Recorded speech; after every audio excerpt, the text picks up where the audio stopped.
Sarah and John Smith were eagerly awaiting the birth of their firstborn son. Sarah was late in her pregnancy, and each day brought them closer to the moment when they would see their baby for the first time. Pregnancy was a time of profound change for Sarah, both physically and emotionally. She felt joy and excitement, but also faced the anxieties and insecurities common to women in her position. These emotional fluctuations were natural and attributed to hormonal changes in the body. John, understanding his wife's condition, tried to show care and attention. He was interested in her well-being, accompanied her to doctor's appointments, and helped around the house. However, his work in a large corporation required a lot of time and effort, because of which he could not always be there. Sarah longed for John to be there for her during this important time. She missed his presence, especially at times when she felt anxious or physically uncomfortable. She understood that his career was important in securing their family's future, but her husband's emotional support was invaluable to her. One evening when John stayed late at work, Sarah felt especially lonely. She sat in the nursery they were setting up together and thought about how important his presence was to her. In that moment, she decided that she would try to find a way for John to take a vacation and be by her side in the final weeks before she gave birth. Sarah realized that this might not be easy, given her husband's workload at work. But the thought that they would be able to share these precious moments of waiting for a child together gave her strength and determination to act. Thus began a new stage in their lives, full of hopes, expectations, and challenges that they had to overcome together. John Smith worked as a project manager for a large corporation, where the responsibility and volume of tasks were constantly increasing.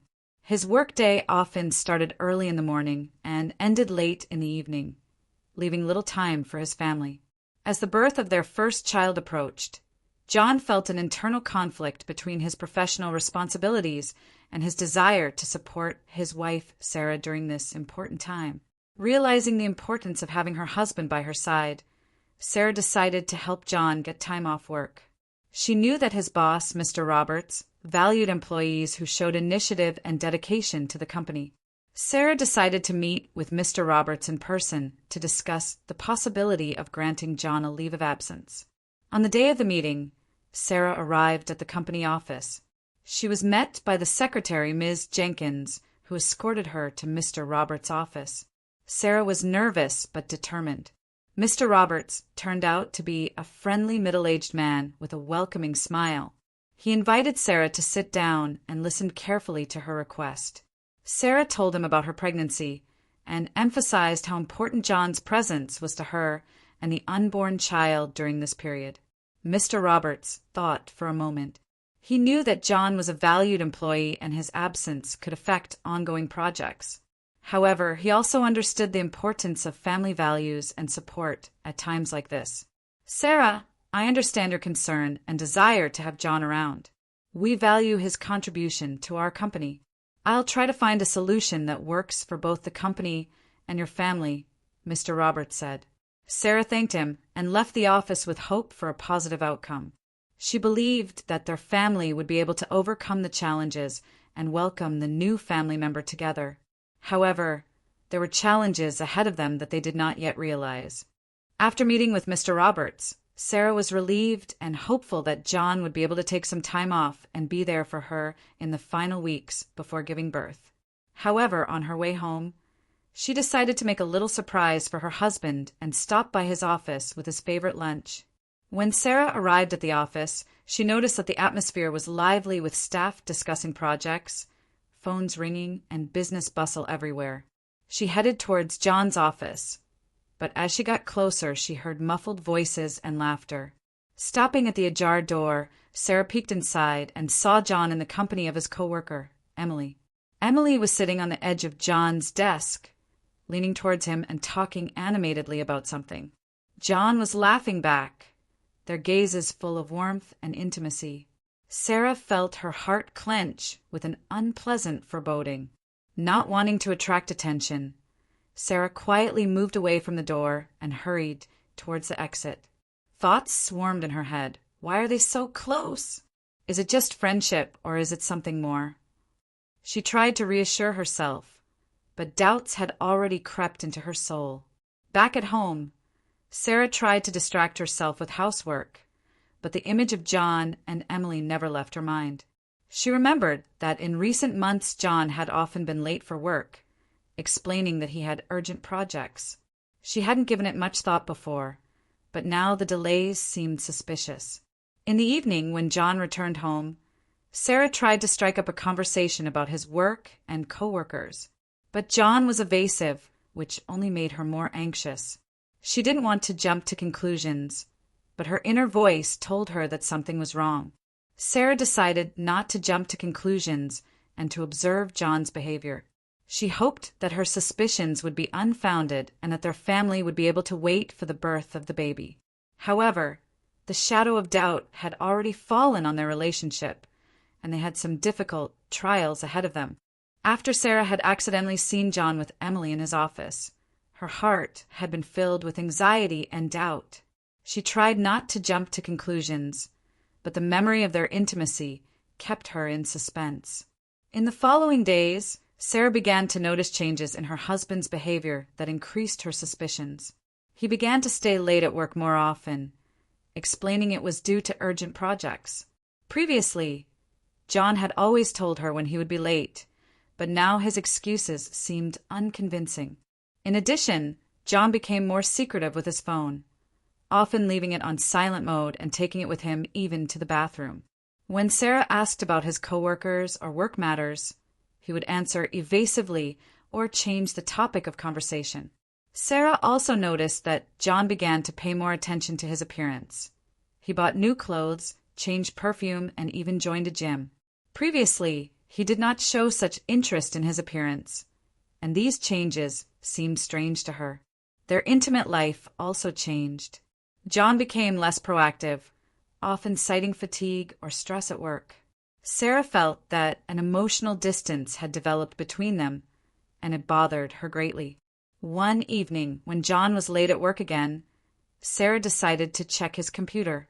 She found correspondence with Emily in which they were discussing not only work matters but personal topics as well. The tone of their messages was warm and confidential, which heightened her suspicions. Sarah found herself in a difficult situation. On the one hand, she had no direct evidence of infidelity, and on the other hand, all signs indicated that John might be unfaithful. She was overcome with resentment, anger, and frustration. She realized that she needed to clear the air, but she was afraid of ruining their relationship and hurting their future child. Sarah decided not to talk to John directly for the time being, but to continue to observe his behavior, hoping to find answers to her questions. These doubts and suspicions became a heavy burden for Sarah, affecting her emotional state and health. She realized that she could not stay in this state of tension for long and would soon have to make a decision about how to proceed. Sarah, gripped by doubt and anxiety, decided to seek confirmation or refutation of her suspicions about John's fidelity. She realized that a direct conversation could lead to conflict and not provide the answer she wanted, so she chose a more cautious approach. First, Sarah turned her attention to John's cell phone. She noticed that he had become more secretive. He often left his phone on silent mode and always kept it with him. One day, while John was taking a shower, Sarah tried to check his messages, but found that the phone was protected by a password she didn't know. She then decided to investigate his computer. Taking advantage of a moment when John was at work, Sarah sat down at his laptop. She checked the browser history and found that many of the entries had been deleted. However, she did manage to find a few emails from Emily in which they discussed not only work matters but also personal topics. The tone of the correspondence was friendly, but contained no obvious signs of a romantic relationship. Sarah also noticed John's financial spending. She noticed that large sums of money had been withdrawn from their joint account, which John did not mention. When she asked him about these expenses, he responded evasively, citing business expenses. Trying to find more information, Sarah decided to talk to John's coworkers. She contacted his longtime friend and colleague, Michael, under the pretense of organizing a surprise for her husband. During the conversation, Michael mentioned that John and Emily often worked together on projects and sometimes stayed late at the office. This heightened Sarah's suspicions. In desperation, she turned to social media. Looking through Emily's profile, Sarah noticed that she had recently posted photos from a restaurant where she and John liked to go. One of the pictures showed a man's hand with a watch similar to the one John wore. Although it wasn't direct evidence, it added fuel to the fire of her suspicions. Sarah felt increasingly depressed and confused. She didn't want to believe the worst, but the facts she had gathered pointed to possible infidelity. Her emotional state was deteriorating, affecting her health and her pregnancy. Realizing that further suspicions could destroy their relationship and harm the future child, Sarah decided to seek professional help. She made an appointment with a family psychologist, hoping to find support and understand her feelings. This situation was a serious challenge for Sarah, requiring wisdom, patience, and determination. She was faced with the choice of continuing to live in doubt or trying to find the truth and save her family. After much thought and consultations with a psychologist, Sarah decided that the only way to get rid of her painful doubts was to talk to John frankly.